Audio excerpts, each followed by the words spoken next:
हिंदी साहित्य चैनल पे एक बार फिर से स्वागत है दोस्तों। आज की वीडियो में हम नई कविता के बारे में पढ़ेंगे और समझेंगे कि नई कविता क्या है, नई कविता की शुरुआत कैसे हुई और कब हुई। ठीक है, किसके द्वारा की गई, हम ये सब भी देखेंगे। इन सारे प्रश्नों को समझेंगे और बिना लेट किए वीडियो की शुरुआत करते हैं। दोस्तों, मैं बता दूं कि अगर आप मेरे चैनल पर नए हैं तो मेरे चैनल को सब्सक्राइब करें और वीडियो एंड तक देखें। पसंद आता है तो लाइक करें, शेयर करें। और मैं ये भी बता दूं कि मेरे चैनल पे हिंदी भाषा से संबंधित जो भी प्रतियोगी परीक्षाएं होती हैं उससे रिलेटेड वीडियो मैं डालती हूं, तो आपके लिए ये बहुत ही यूजफुल होने वाला है। आगे देखते हैं कि नई कविता क्या है और नई कविता की शुरुआत कैसे हुई। ठीक है,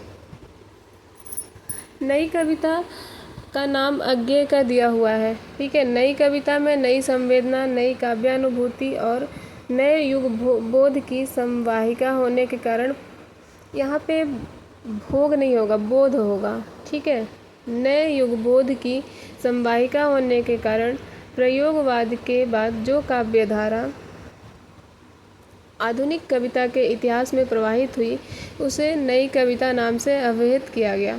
ठीक है, आगे देखते हैं। नई कविता का विधिवत प्रारंभ सन 1953 ईस्वी से माना जाता है। इसमें प्रयोगवाद से अधिक कोई नई विशेषता नहीं है।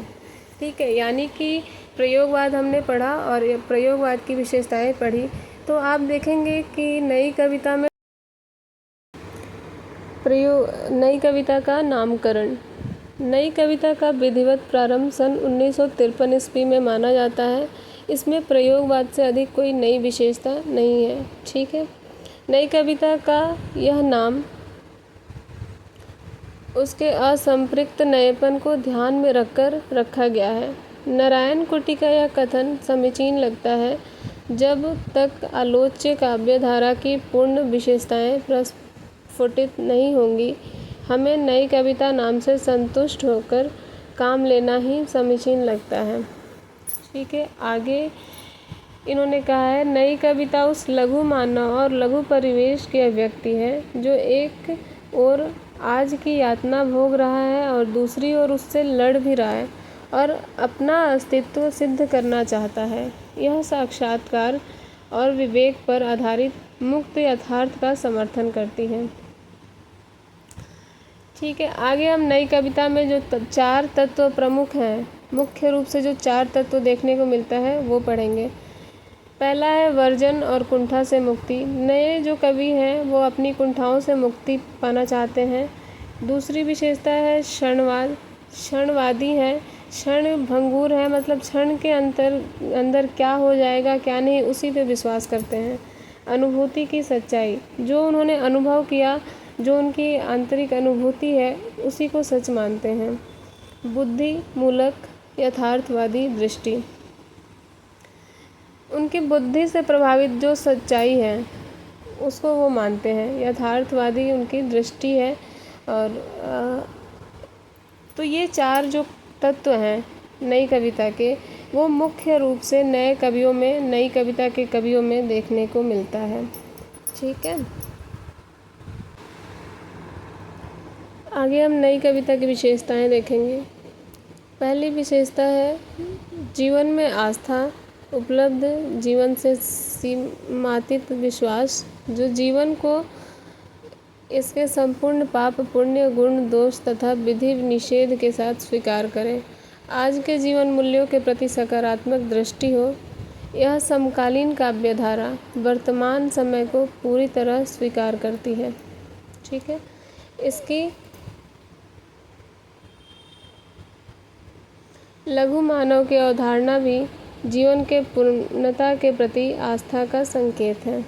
आगे है, नई कविता में व्यक्ति की अभिव्यक्ति की स्वच्छंद प्रवृत्ति है, जिसमें आत्मानुभूति को बिना प्रयास और बंधन को व्यक्त किया गया है। मतलब व्यक्ति की जो आत्मानुभूति है उसकी स्वच्छंद अभिव्यक्ति को महत्व दिया गया है। नई कविता में यथार्थवादी अहमवाद है, जिसमें यथार्थ की स्वीकृति के साथ कवि अपने को उसका अंश मानकर अभिव्यक्त करता है।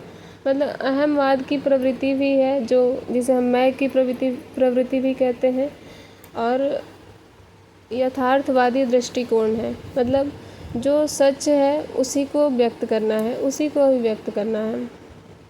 नई कविता में यथार्थ से प्रेरित व्यंग्य दृष्टि भी है, मतलब जो समाज की सच्चाई है उस पे इन्होंने व्यंग भी किया है। नई कविता में अनुशासित, संक्षिप्त और प्रतीकात्मक अभिव्यक्ति है, और मतलब संक्षिप्त रूप से, अनुशासित रूप से और प्रतीक के रूप में किसी चीज़ को प्रतीक मान करके इन्होंने अपने अनुभूति को अभिव्यक्त किया है। श्रीकांत वर्मा के अनुसार स्वच्छंदतावाद के नए रूप का दर्शन होता है। 10 इस काव्यधारा में बौद्धिकता के साथ साथ कल्पना और भावुकता का मिश्रण मिलता है, यानी कि कल्पना के साथ साथ भावुकता का भी रूप देखने को मिलता है। आगे है प्रकृति के प्रति अनुराग। प्रकृति के प्रति अनुराग हमें किस काव्यधारा के अंतर्गत देखने को मिलता है? तो छायावाद के अंतर। तो वही विशेषता हमें प्रयोगवाद में भी और नई कविता में भी देखने को मिलती है। प्रकृति के प्रति प्रेम, प्रकृति के प्रति जिज्ञासा, प्रकृति के सुंदर रूप का वर्णन नए कवियों ने भी किया है। अपने अनुभूत सत्य की अभिव्यक्ति के लिए इन कवियों ने प्रकृति का सहारा लिया, मतलब इन्होंने जो अनुभव किया, जो इनकी अनुभूति होती है उसको व्यक्त करने के लिए प्रकृति का इन लोगों ने सहारा लिया, प्रकृति का उदाहरण लिया। ठीक है, आगे है कला पक्ष। नई कविता में कला पक्ष की दृष्टि से भाषा में देशी विदेशी अनेक अनुशासनों के शब्द, नए नए प्रतीक और बिंब मिलते हैं। ठीक है,